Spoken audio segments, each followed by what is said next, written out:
Ho, ho, ho, everybody, and welcome to Orange Weekly, presented by Krause Health. Alongside my top elf, Mike Waters, I'm Brent. Coming up, Syracuse head coach Jim Boeheim took a shot at the fans that attended Wednesday night's game against Oakland. And North Florida's next for the Orange, and they shoot threes. A lot of threes. Mike, we'll cover that game coming up, but to go back to that Oakland game, we'll get to the crowd comments here in a moment, but one thing that I guess I'll phrase it this way, we didn't see in that Oakland game, and we continue to not see, is strong interior play for the Orange. There is a big hole inside on both sides of the court, offensive and defensive, for Syracuse right now. Yeah, Syracuse getting hurt by big physical, big men is becoming a trend, and it's a problem. Oakland is a mid-major, but they come in with a couple big guys that go 6'11", 240, 6'7", 260. Xavier Hill-Mays and Brad Rechting, and they destroyed Syracuse from the inside. Combined for 36 points. They barely missed a shot. They got really good shots. They were getting way down low, close to the basket, high percentage shots. Syracuse couldn't keep the ball out of the middle.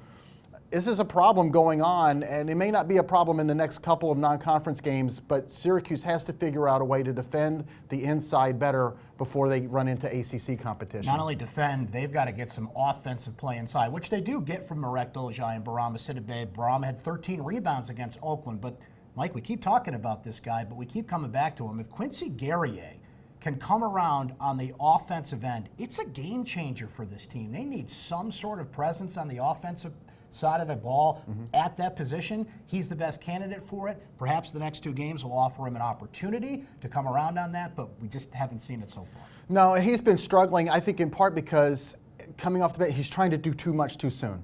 He needs to throttle back a little bit and just relax, especially on the offensive end. Let the game come to him. They're not sending him in to score. They're sending him in to provide a little bit of size and power underneath, rebound the basketball, and play defense. He's going so fast, he's committing silly fouls. He's out of place on defense just because of overexuberance. He needs to settle down. These next two games are important for him and a couple of the other young kids too, like Jesse Edwards and maybe Bryson Goodine. Wednesday night, Mike, it was frigid in central New York. There were snow squalls. You could hear the alerts on the phones of the fans in the stands at the game. It's a 5-5 team against a 5-6 team at the time. Christmas is coming. There's just a lot of factors, students out of town, that contributed to not the best atmosphere at the Dome. And Jim Boeheim called out the fans after the game. We're going to play the clip here shortly. But to label it sickening, I think the message gets lost there. So no matter how good or bad the crowd was, probably the wrong thing for the head coach to say. I would agree. When he called the fans and their support or lack thereof sickening, you go over a line. Listen, people risked their lives getting to that game on Wednesday night. The weather was bad. It was an 8 o'clock start. It was on national TV if people wanted to choose not to go. I think a lot of people, once they got there, were kind of sitting in the stands in relief, like, whew, okay, we made it. And it was not the most exciting game, especially at the start. A lot of the Syracuse players were missing their outside shots. They weren't getting on a roll. There was very little reason for the fans to start getting into it. And when you don't have the students there, you don't have the type of crowd that's going to get up when things aren't going well and get the team going. It's going to be a reactionary crowd. It always is around the holidays. Listen, whether it was butts and seats or not, 16,000 tickets on a bad night for everything, weather and weeknight and start.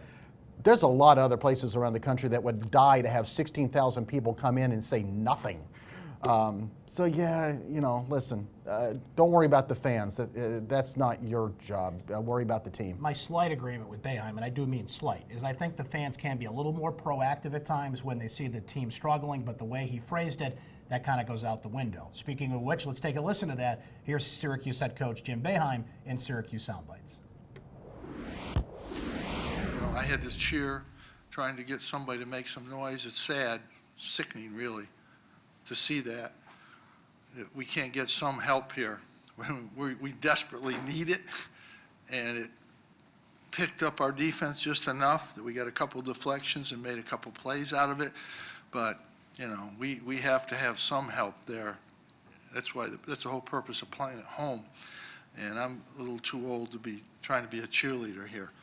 Mike, it's going to be a pretty interesting game on Saturday at the Carrier Dome. North Florida comes in, and they lead the country in three-point shots made. that's pretty much all they do. So maybe that turns into good news for Syracuse because, well, they shoot a lot of threes too, and the interior play, as we mentioned, hasn't exactly been stellar so far. Yeah, North Florida comes in. They're the complete opposite of Oakland. Oakland did not have a perimeter game. They were always going to go inside.